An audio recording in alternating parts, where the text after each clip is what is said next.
What if I told you that almost half the Americans can't handle an unexpected $400 expense? Or that household debt has jumped to levels so insane, it's almost impossible to survive. I've just completed my 15 days of research to expose the real financial statistics of the average American and the reasons behind them. But I warn you, it's worse than you imagine. By the end of this video, you will find out whether your situation is better than the average American or not, so you can act now to save your financial future. I'm Barack from the Coin Compass, and it's time to uncover the financial statistics that will shock you. Let's start by explaining something you have probably heard before: median income.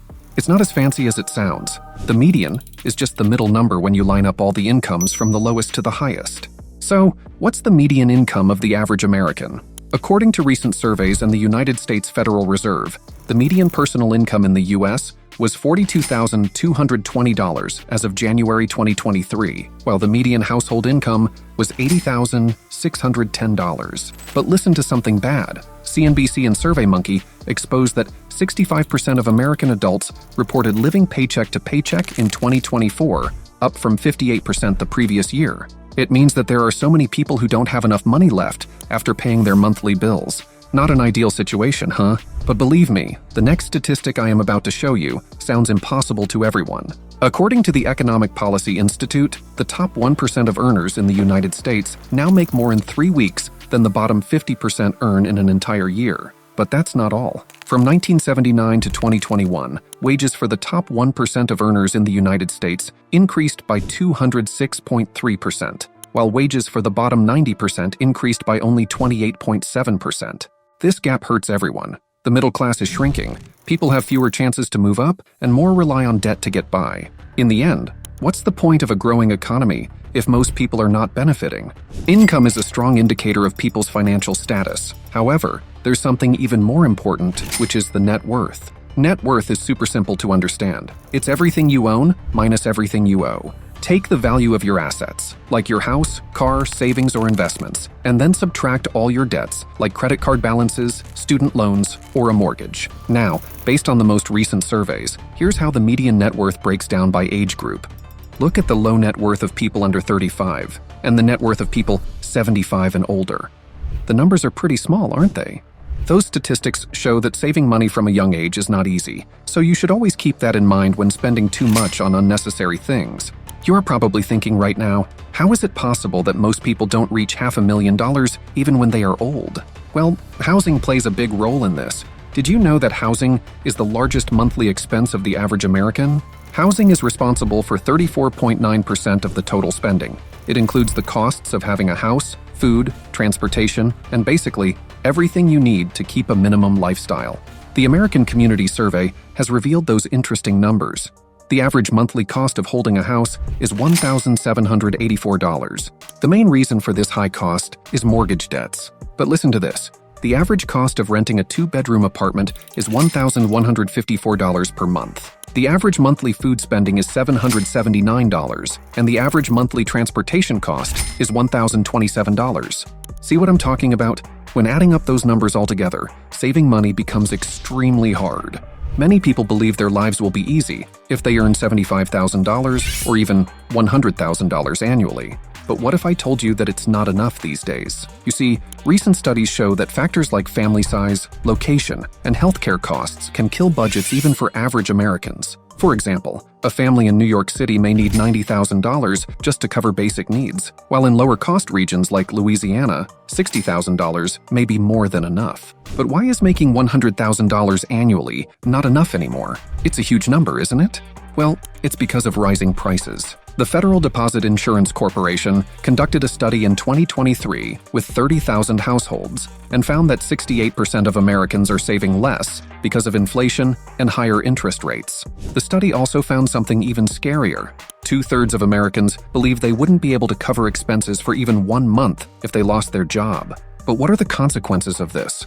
Unfortunately, more and more Americans rely on high-interest borrowing methods like credit cards, loans, or help from friends and family. By the way, credit card debt is really bad because of its high interest rates, often ranging from 15% to 25%.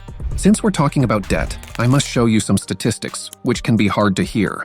As of the third quarter of 2024, the U.S. household debt has exploded to almost $18 trillion.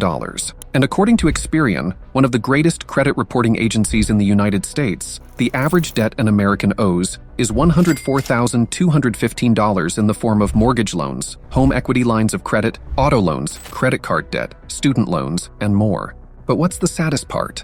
Almost half of Americans with credit cards didn't pay off their full balance at least once in the past year, which puts them in a debt cycle that leads to high interest rates. Not to mention the fact mortgages are responsible for 70% of all American household debt. It can take decades to repay those debts, such as 20 years for a mortgage or 10 years for student loans. But there's a dark secret in student loans that nobody wants you to know. You see, because education costs went up dramatically over the past few decades, they left over 43 million Americans with student loan debt, totaling $1.75 trillion. This debt is so insane that it hurts even older Americans at the ages of 35 to 49, who owe more than $620 billion. Even retired people hold nearly $100 billion in student loan debt. I know what you're thinking. Saving money is important, so you don't have student loans when you are old. But the next statistic literally shows there's no other option than doing so. According to the U.S. Bureau of Economic Analysis, the personal saving rate in the U.S. was 4.4% in October 2024. However, experts recommend saving 10 to 15% of income for retirement alone, with more savings for other financial goals. This crazy statistic shows that people barely save money from their incomes, which hurts their long-term financial security. The saving goals most Americans have are purchasing a home with an average initial payment of $62,000 and renovating a kitchen, which costs around $47,000. The low saving rate made me worry, but I found in my research something even more surprising. A Natixis survey revealed that 61% of non-retired people at the age of 43 to 58 say it's going to take a miracle to retire securely. And to be honest, I found that the median retirement savings across all families is $87,000, which is not that much. It shows that many people are not prepared for retirement. But the craziest part is that around 35% of Americans don't have any retirement savings. Funny or sad, you name it. But experts suggest a household will need at least $500,000 in savings, plus other income streams, to retire comfortably.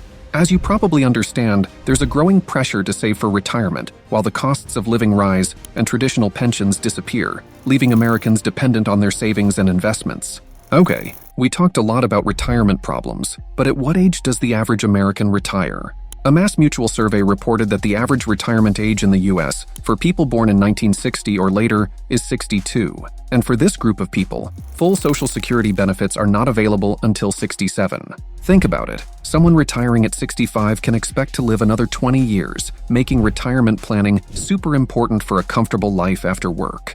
So many people are waiting for their legendary retirement, but what's the Social Security income of the average American? The Social Security Administration reported in January 2024 that the average monthly Social Security income for a retired worker was $1,909. I bet this number is lower than you expected, but the real problem is that for many Americans, Social Security is their only source of retirement income, making it hard to fill their financial needs. However, some retired people view Social Security as a bonus and not as a main source of income, which is a much better mindset. But let's talk about the one thing that could prevent all of these problems, which is financial literacy. As you know, improving financial literacy can help avoid financial traps and achieve financial freedom in the long run. But listen to this crazy statistic. The Financial Industry Regulatory Authority reported that about 66% of the American population is considered financially illiterate. Mind-blowing, right? Subscribe to the Coin Compass if you like this video, and if you really want to escape those bad statistics, all you need to do is sacrifice 7 things. Watch this video next to see what they are.